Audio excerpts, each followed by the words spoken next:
Hi everyone, and welcome to today's webinar, How to Start Managing Business-Related Water Risks. My name is Lucinda Broad, and I'm one of the community managers here at 2 Degrees, and I'm going to be your host for this session. I'm joined today by Paul Reig of WRI Aqueduct, William Sarney of Deloitte, and Sean West of United Technologies Corporation, who'll be presenting today.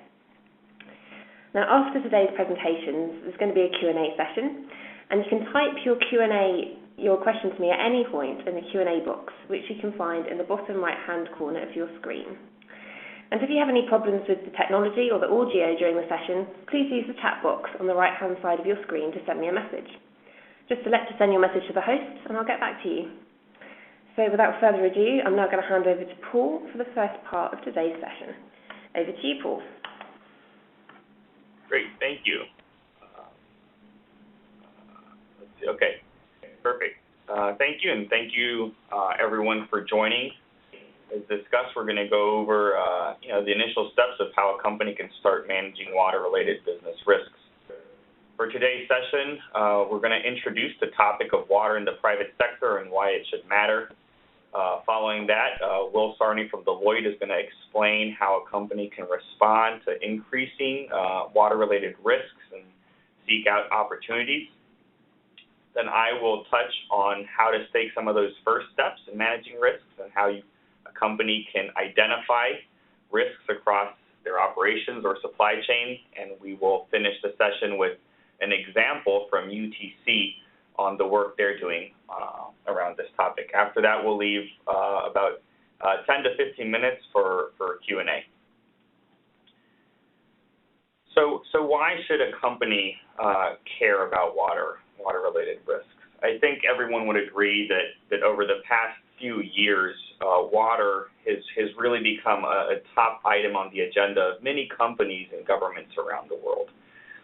Earlier this year, the World Economic Forum released their Global Risks Report, in which for the second year in a row, water supply crisis at a global level has stood out amongst the top 5 risks, both because of the likelihood of it occurring, as well as because of the impact it could have should it occur. So what do these risks look like? There are a few examples we could touch on today. For example, droughts in the U.S. Last year put at risk millions of dollars in freight due to decreasing water levels in the Mississippi River, which is a large river system that provides transportation for many raw products from the U.S. that companies depend on around the world.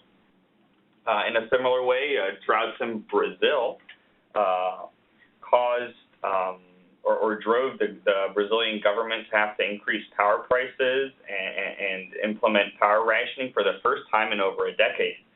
This cost the government over $1 billion in relief funds also to farmers.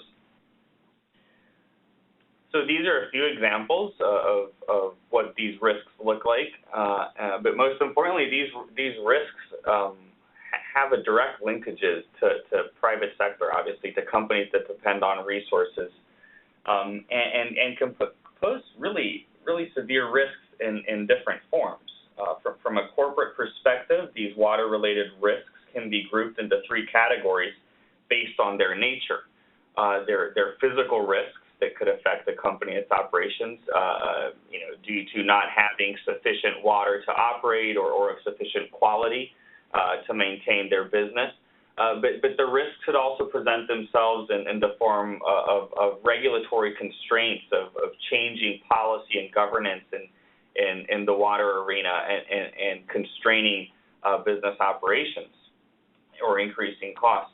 And finally, also, there's the reputational component of water-related risk, right, that could affect the company's brand value and image due to stakeholder perceptions of how the company manages water and its ability to responsibly contribute to maintaining sufficient fresh water for all users.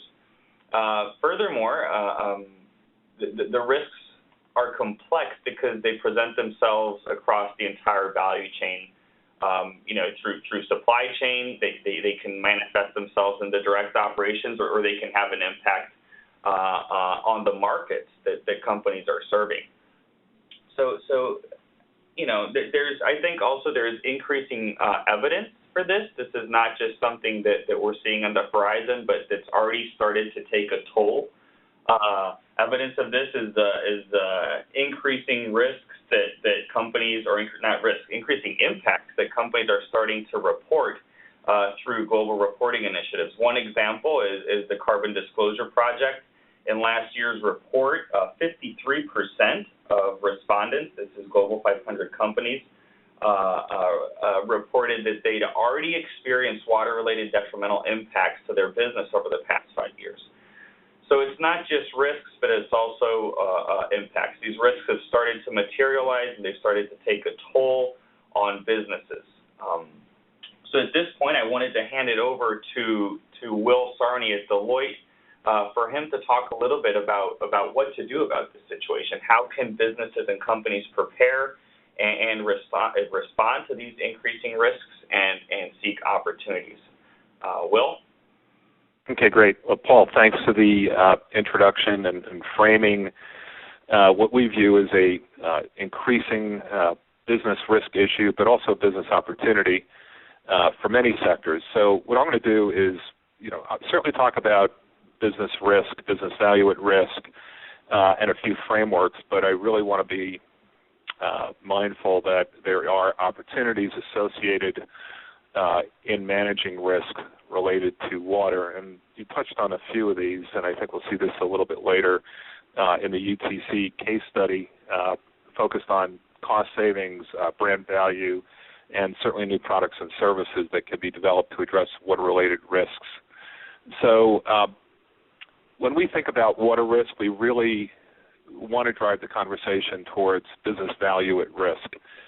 And that's really what matters for multinational corporations, national corporations, private sector companies, privately held companies, and so on. And Paul pointed this out, that when we talk about water-related risk, we're really looking at physical, regulatory, and reputational risk. And you can map those risks across the entire value chain being upstream supply chain, your direct operations, and product use. And product use is very important for certain businesses, industry categories, particular consumer products. And then what you can do is really roll all of this up to a quantifiable financial impact. So what's the potential impact to your business currently and projected out over some period of time? So that becomes your business value at risk. And that's important as it informs how a company develops a strategy and implements that strategy, and in many ways decouples the issue of water risk from water pricing. Water is essentially free, and if you base your strategy on current or projected water pricing, you're probably not going to get the capital investments you need to mitigate any risk or make investments in new products and services. So, again, really want to stress that business value at risk is really key in all of this. So moving on to the next slide, really this is what we're seeing, and this is borrowed from Lux Research, a research organization that for the most part focuses on clean tech and water tech in particular. So we're moving from this current paradigm of companies, public sector having a single source of water, using that water, treating the water, and then throwing it away basically, and quite a bit of system losses along the way. The new paradigm is really diversifying sources of water and reusing and recycling water as much as possible, coupled with increased conservation and efficiency. And diversifying the resources can involve things like treating brackish water, salt water, rainwater capture, and so on. So really, this is illustrating the shift in increasing value of water. So really looking at water as having a higher value than just the commodity price that we see right now or even projected. So this is the move towards 21st century water thinking. And if you move on to the next slide, this is really illustrating part of that paradigm shift. And again, you'll see this a little bit later in the UTC example, where companies are moving from water management, which is really thinking about water as fundamentally a compliance issue, an efficiency issue, managing it within their direct operations, to really viewing water as a stewardship issue. And that has really significant implications as it relates to social license to operate, social license to grow, how you engage with your entire value chain, your supply chain business partners, and then also stakeholders within a watershed. With respect to water, one could argue that really everyone is a stakeholder now, because water is increasingly important. Everyone understands it to some degree, and everyone has a stake in how it's managed. So the move towards stewardship really is reflecting an increasing recognition around the value of water and how we intend to manage the issue of increasing scarcity and ensure that we have a license to operate for our businesses globally and enough water for the public sector and ecosystems. So next slide. What I'll do is I'll just show you three graphics of what water stewardship looks like. This one's fairly straightforward. It's a nice, simple way to look at what a water stewardship framework should consist of: preservation or conservation, so really ensuring that watersheds are protected, there's adequate supply available for the watershed, whether you're a public or private sector entity. Engagement, there's increasing talk around collective action. When we think about innovation with respect to water, we typically think about technology, but I think there's some really exciting partnerships being developed in a pre-competitive space around engagement with stakeholders. So quite a bit of activity there. And then innovation, technology innovation really ties very nicely into conservation issues and new partnerships around collective action. So a very simple way to look at what a water stewardship program might look like to manage risk, but also to identify opportunities in new products and services. The next slide, this is a water stewardship framework that we use, really highlighting the key components to any water stewardship program, again, to manage risk and identify business opportunities. It starts with governance, absolutely key, similar to climate change and other environmental and social issues, really setting the framework for how you're going to manage this critical business issue. Accounting and footprinting, so how much water are you using, where are you using the water across your entire value chain. The focus on identifying risk and business opportunities, again, very key to a water stewardship program. Collective action, I touched on that briefly. That's very, very key. How do you engage with your supply chain? How do you engage with competitors, other stakeholders within a watershed, your employees, your consumers, your customers? And then reporting and disclosure, and I can't emphasize the importance of this enough. Paul touched on CDP water disclosure. Companies that are really leading on sustainability issues are really moving towards increased reporting and disclosure, driven in part by increased transparency. But the leaders really have embraced this and are really talking about resource risk and how they're managing those risks and communicating that to not just investors but employees and other stakeholders that care about these issues. So moving on to the next slide. This is a framework really just to illustrate the few key phases, key programs, and then ongoing processes related to water stewardship. And this is really captured in the previous two, but a different way to look at it. You know, really the starting point is, what's my footprint? Who are the stakeholders that I need to engage with in developing a program and, more importantly, executing a successful program? What are the risk and business opportunities? What we're seeing is that increasingly companies are recognizing that certainly there's a risk, but there are exciting business opportunities available to help solve some of the scarcity and water quality issues. And then how do you execute and engage with stakeholders on your program? And then the ongoing process, which is absolutely essential, is, you know, how do you engage with stakeholders, communities, employees in which you operate within. So Next slide. The value in a water stewardship strategy is fairly straightforward. A number of these categories overlap, like business continuity and social license to operate. Innovation, sustainability in general drives innovation. I think there are numerous examples of that. Water is no exception, so there's a real move to develop new technologies and services in the water tech space.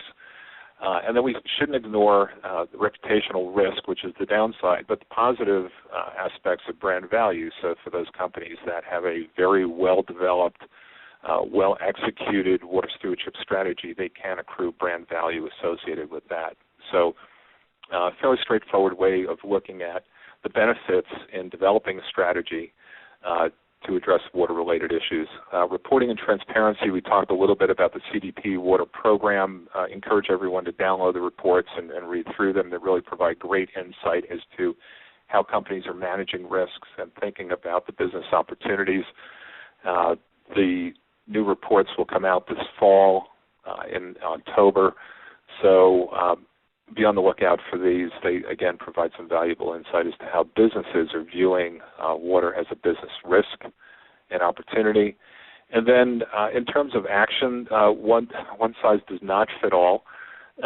Companies are employing a number of different strategies to address risk and also identify business opportunities. So how these are bundled really depends upon your overall business strategy globally, the culture of the organization, how you make business investments, and so on.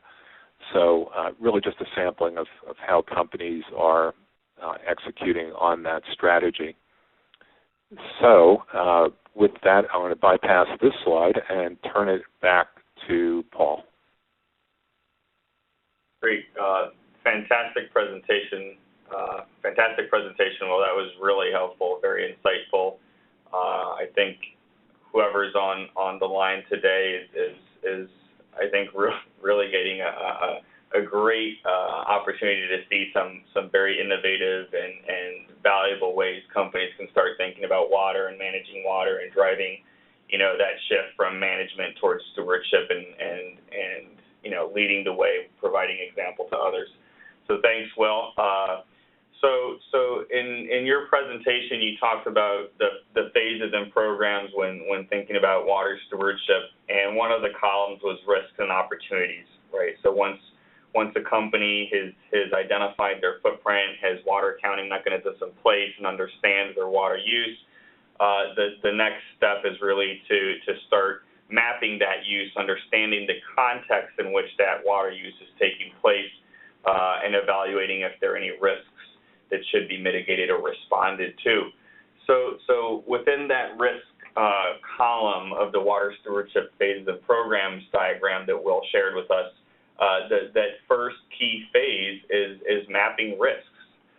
Mapping risks not only in your direct operations, but also indirectly in your value chain. So one way to do that is using tools, mapping tools. One of them is the Aqueduct Water Risk Framework, developed by the World Resources Institute over the past few years.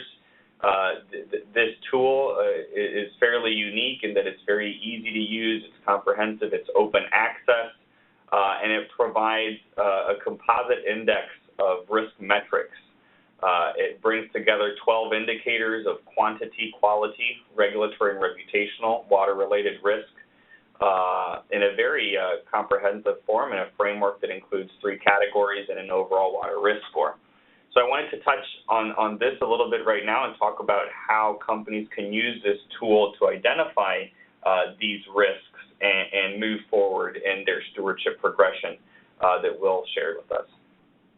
So the Aqueduct tool is very easy to use. It requires very little information from the company side. It only needs the location of the assets you'd like to map.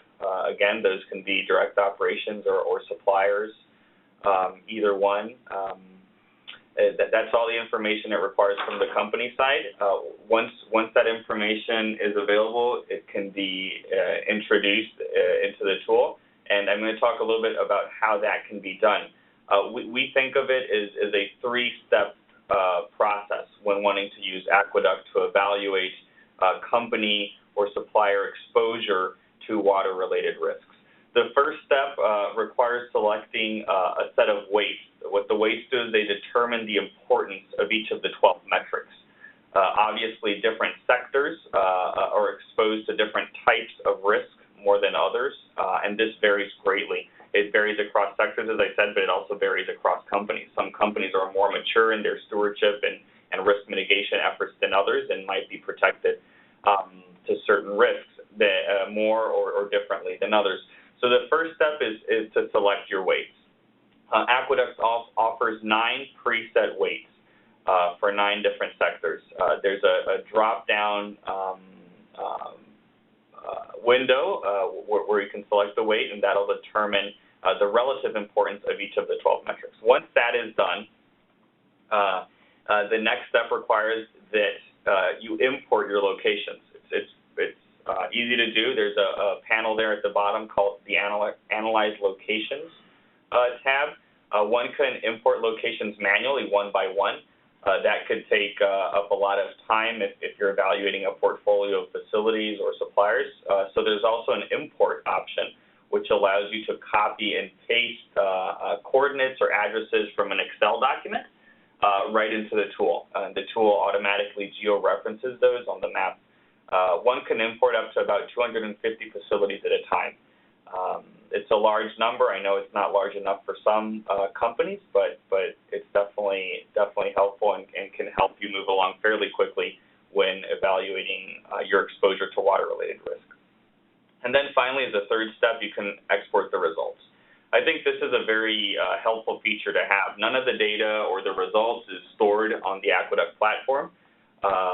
We do this so that companies can feel very confident with using the tool, and that none of the information is going to be kept or stored. You can import your locations, and as soon as you have your results that appear there on that Analyze Locations tab, you can export them in an Excel document onto your desktop and save it there to conduct your analysis.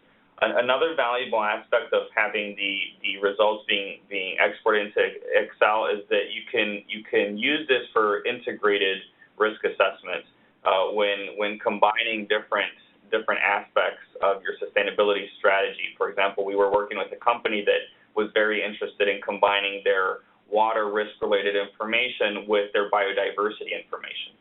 So by having the results in an Excel document, it's very easy to do. It kind of contributes to facilitating this process. So those are the 3 steps. I'm not going to go into more details at this point, but I would recommend anyone on the line that's interested to go on into the Aqueduct website. Again, it's open access. Everything's available, not only the tool with the analytical functions that we just talked about, but also the data. There are a number of companies that have internal GIS and mapping capabilities that might benefit from having the shapefiles, that is the mapping layers with all the data, so that data can be downloaded.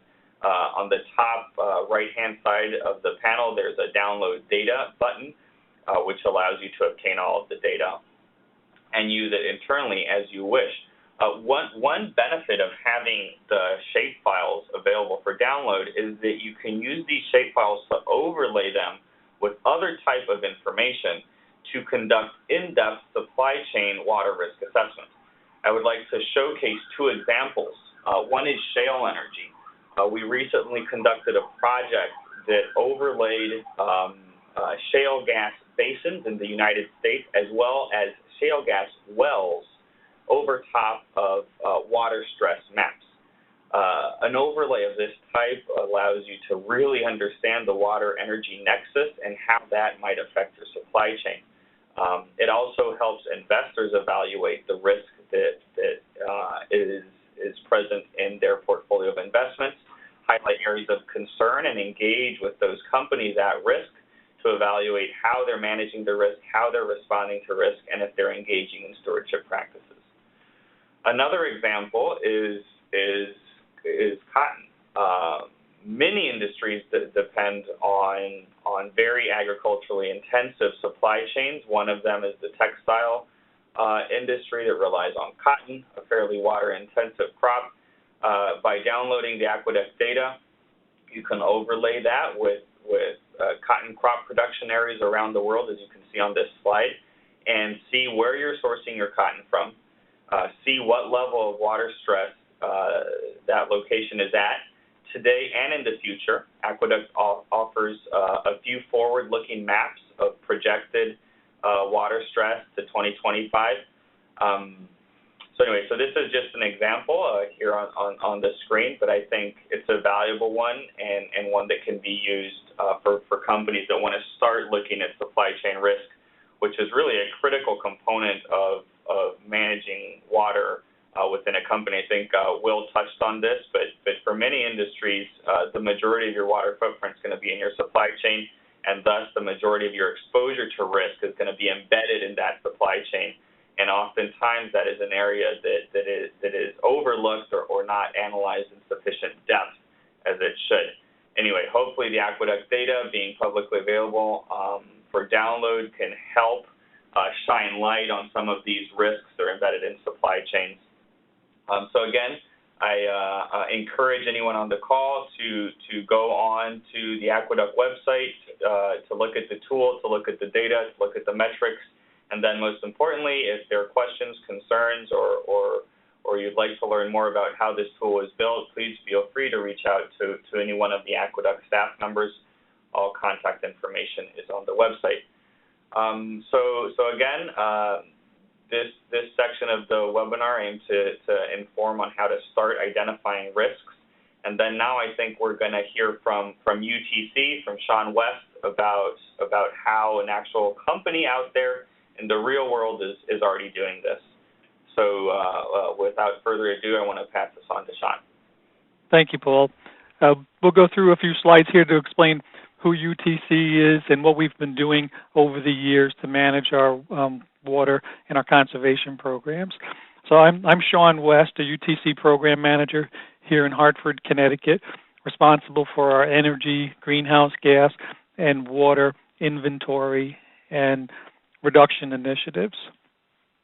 So if you're not familiar with United Technologies, you may be familiar with some of the brand names within the company, such as Carrier Air Conditioning Systems, that's part of UTC Climate Controls and Security, Otis Elevators, Sikorsky Helicopters, Pratt & Whitney Jet Engines, Hamilton Sunstrand, and Goodrich Aerospace products. So that's many different divisions, many different factories around the world that make up United Technologies.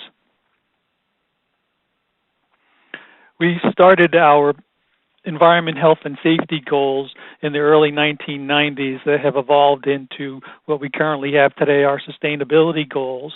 And in the beginning, in the early 1990s, they were compliance-based mostly in our largest facilities within the United States. And over time, it grew both in depth and breadth to include all of our operations around the world, and also during 2007, 2010 timeframe, took a deeper look into the value chain, because as Paul said, the majority of our energy consumption and water consumption is in the supply chain. So we certainly agree with that, and we want to make sure we're not ignoring that piece.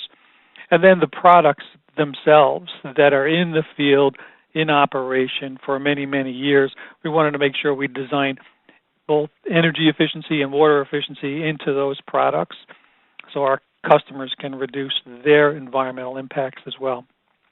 So we're currently in the 2011 to 2015 sustainability goals, which I'll explain to you in a little more detail what they are, and looking forward to our 2020 goals once we reach 2015. So we're constantly looking to raise the bar to make sure we're looking at the right environmental issues and we're doing the right things. So this has been the journey that UTC has been on for many years to reduce our environmental impacts. This is the current set of sustainability goals that conclude in 2015. We're currently talking about water, and the goal that we're working on right now is to reduce our water consumption in absolute terms by 40% by the year end 2015 against a 2006 baseline. At the end of last year, at the end of 2012, we were at a 32% absolute reduction from that 2006 baseline, with a clear line of sight to get to the 40% by the end of 2015. And our sites are continually working on additional conservation opportunities and the other opportunities that we'll express there to look for new sources and to recycle water as we use it. And water conservation and water management is, as you can see here, a set of site environmental goals that include greenhouse gas reduction targets and air emissions and waste reduction, that fit in with the rest of our health and safety goals that we work on year after year. So to execute against these goals, this is very similar to some of the slides that Will talked about. We have essential elements, and these are the main pieces of how we approach these topics, and they've been developed over the years in a way that complements UTC's way of doing business. We have the 5 major business units: Carrier, Otis, Pratt & Whitney. They're all very different. Their products are very different. The amount of energy they use and water that they use is very different for their products that they manufacture, and similarly throughout the supply chain. So these essential elements have been designed over time that are flexible enough and scalable enough to fit the different products and the different cultures of the operations. Just to accentuate that, you can imagine that a company that makes large jet engines to go on commercial aircraft, they're going to be large factories, brick and mortar, lots of operations, in comparison to a company like Otis that essentially assembles their product in the field and has a very large service organization. So that environmental footprint for Otis is very different than Pratt & Whitney. So we need to design our sustainability programs to make sure that it addresses all the different needs for those different operations. So these essential elements essentially do that. We've been working for years to collect environmental data on energy consumption, energy, water, waste, and air emissions. We've been collecting that data for years through a web-based data acquisition system. So all of our sites have access to it, and on a quarterly basis report all of that environmental data. So, once we have a good handle on how much water we use, where we use it, we establish, conservation goals. We looked at it a minute ago, the 40% reduction target for 2015. And over the last 5 years, I would say, we've been taking a stronger look at evaluating water use with respect to scarcity levels around the world. That's become an important part of our water sustainability initiatives. Over time, we have also developed an internal document, what we call the UTC Water Management Guidance Document. We'll take another look at that in a minute.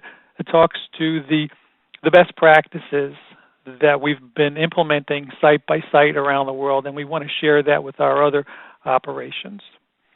And we also keep track of projects on an ongoing basis to see, so we can share that information as well. What works and what doesn't work in various parts of the world, in various operations.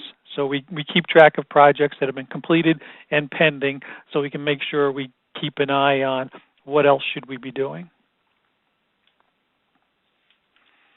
There's been an important part of this growth throughout the years is to maintain strong partnerships with these sort of outside NGOs and government organizations as well, because we go through business cycles all the time. Recessions go up and down, business goes up and down. So one way we have learned to maintain momentum is to keep the programs fresh, make sure we're thinking about the right things and doing the right things, and we always use these types of organizations as sounding boards to make sure we're doing that. So we've had a strong relationship with WRI over the years in a number of our sustainability programs. So that's been a big help to make sure we're looking at the right things, just to have that sounding board. So I mentioned the water guidance document. This is just an internal list of best practices that we put together that we've shared with all of our sites, that we have asked them to consider and to implement as many of these best practices that are practical within their operation. Like I said, we have a wide variety of sites and different needs for water use, that some of these things make sense and some of them don't.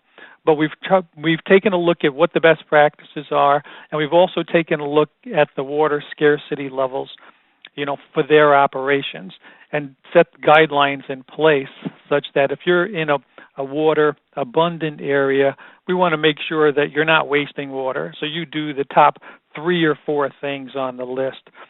But as you go down in water availability from an abundant area to a scarce or extremely scarce area, then you need to go deeper down the list to make sure that you implement some more water conservation best practices because you're in a scarce or extremely scarce region. When we started looking at water scarcity in the 2009 time frame, we first started using the water tool by the World Business Council for Sustainable Development. That was the tool that was available at the time. So we've been keeping track over the years of where our sites are with respect to the water scarcity levels set up in this tool. And, this was an input into the water guidance document to help the sites decide on, how many of those best practices do they need to implement. So the trends go up and down as far as where our sites are.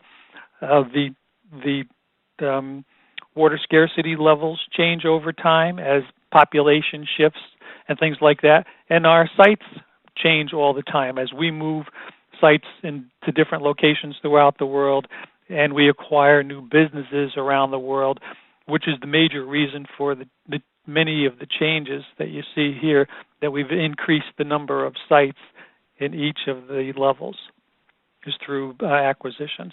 So we keep track of that, and we keep track of the projects that each of those sites are implementing in those locations.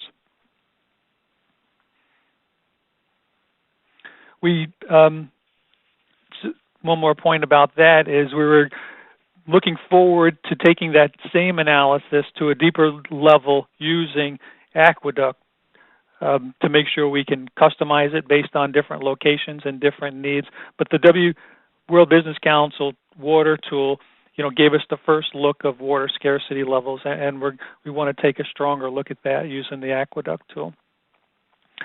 One of the things we do in the scarce and extremely scarce regions is, like Will said in his presentation, we start looking for other sources of water. And an example of that is that all of our operations in Singapore are taking a look at the new water system. It's another source of water. Well, they each have 2 pipelines coming to the site, one with potable water and one with new water, which is essentially recycled industrial process water at the municipal level. So I think we have 3 or 5 sites connected to the new water system now, and a commitment to have all of our operations in Singapore evaluate connecting to the new water system, depending on where that infrastructure is built, and do they have the opportunity to connect to that new water system. But at this point, we've reduced our clean water consumption by 15 million gallons a year from the operations that are already connected to the new water system.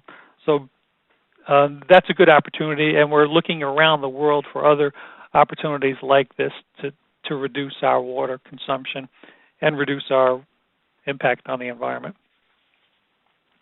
We keep track of the progress of where we're doing for all of the metrics that we have on our sustainability goals: greenhouse gases, water, air, and waste. And the water in the bottom left-hand quadrant there has been the progress we've made over time. The baseline, like we said before, was 2006, and we can see that trending down to 2010. Like I said, last year at the end of 2012, we reduced the water consumption 32%, and we're continuing to move forward towards the current 2015 goal with some, we're taking a look at the headwind there because of business growth. We expect it to be more of a challenge than we have now as business comes back.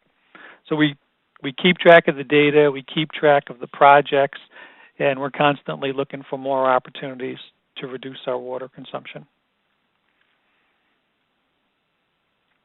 So that ends the formal presentation there. I guess we'll have some questions. Great, thanks, Sean. Now, I'll just tell you, I've gone and got hiccups, so I do apologise if I hiccup in some of these questions. As I mentioned earlier, if you do have a question, just type it into the Q&A box, which you'll find on the bottom right-hand corner of your screen. So our first question here is, how can you make water efficiency a priority in a company where it seems that the focus is purely on carbon reduction? I'll take the first stab at that if I could. This is Sean. I mean, it's the goals. I mean, the carbon reduction projects do get a lot of attention because there's usually a cost benefit to those projects, energy reduction projects. But we're equally committed to the water conservation goals as we are the greenhouse gas reduction goals as well. Even though water pricing doesn't offer the payback that energy projects do, we're equally committed to the goals themselves. If I could, this is Will. Sean, just to build on your response, I think really what this comes down to is companies needing to understand how water risk can impact their business. And, I would suggest forgetting about the price of water and savings associated with efficiency, but think more in terms of how do I use water in my entire value chain? What's my business growth strategy, in particular in emerging markets, and what happens if I don't have water to run my business? And what is the value in having that water to run my business and grow and sell new products and services, engage with consumers and customers? I think if companies focused on that, you would see a real shift in thinking about the value of water and embedding a water strategy into your overall risk management strategy or business growth strategy. So I think it's a challenge to get companies to think about it, think about water in that way, and then also to think about this holistically. So if companies are saving water just through efficiency gains, they're reducing their greenhouse gas emissions and they're saving energy. So, these are not siloed issues at all. They've got multiple dimensions. Okay, so moving on, what is the greatest challenge that any of you have faced in implementing water projects, and how did you address these? I think it's related to the previous question, and that's the economics there, and because water is not valued properly in the environment, the cost of it is way too low. So that presents the biggest challenge. So we have addressed it in a couple ways. One, again, the goal is primary. Two is we've kind of customized the approach to make sure we're looking at the areas of scarce and extreme scarce water supply. So it makes a lot more sense for someone in a scarce area to do more projects than somebody else. Sure. Okay, and our next question is from Virginia, who says, does UTC invest in the local infrastructure or engineering or economic and social development costs?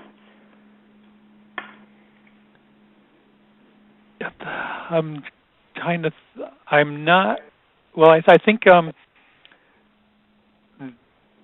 investment probably is through participation in programs like the New Water technology we saw there. So we support those technologies, meaning we're helping the municipalities and the government pay for that infrastructure by using them. That's probably the most direct way that we invest in those.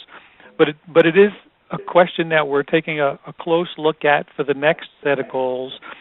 Since we have reduced our water consumption by so much, we're taking a look at what other things can we do, including looking outside our four walls for the infrastructure. Should we be doing more of that kind of direct investment in the infrastructure? Sure. And next, this sort of links in a bit to one of the questions we had earlier, but what are your top tips for gaining senior level buy-in for water efficiency projects? What we do is just visibility, keeping track of our consumption and keeping track of the opportunities that are out there in our project list, that we highlight that data along with the scarcity levels.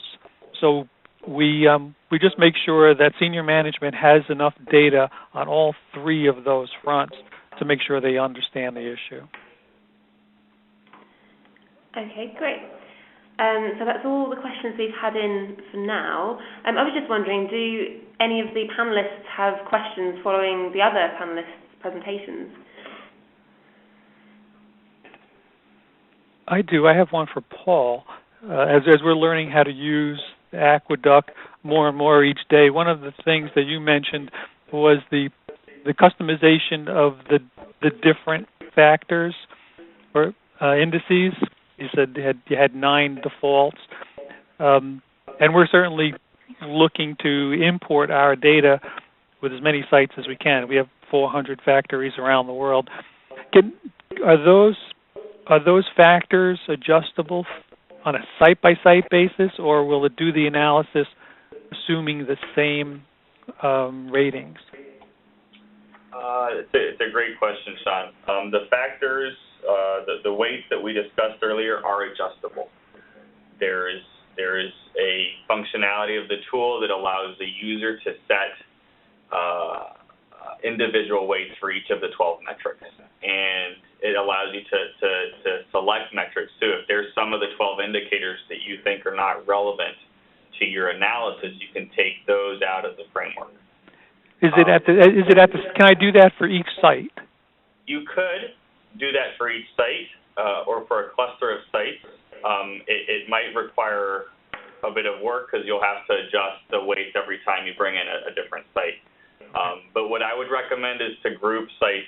If there is some sort of a clustering criteria, you can group different types of facilities and then set the weights for those.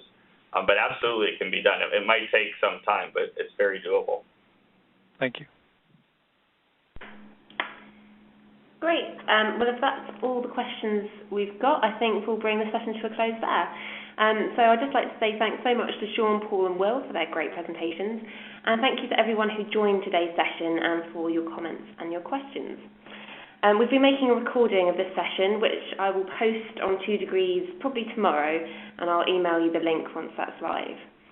So thanks again for joining, and I hope to see you on another 2 Degrees webinar soon. Thanks a lot. Bye.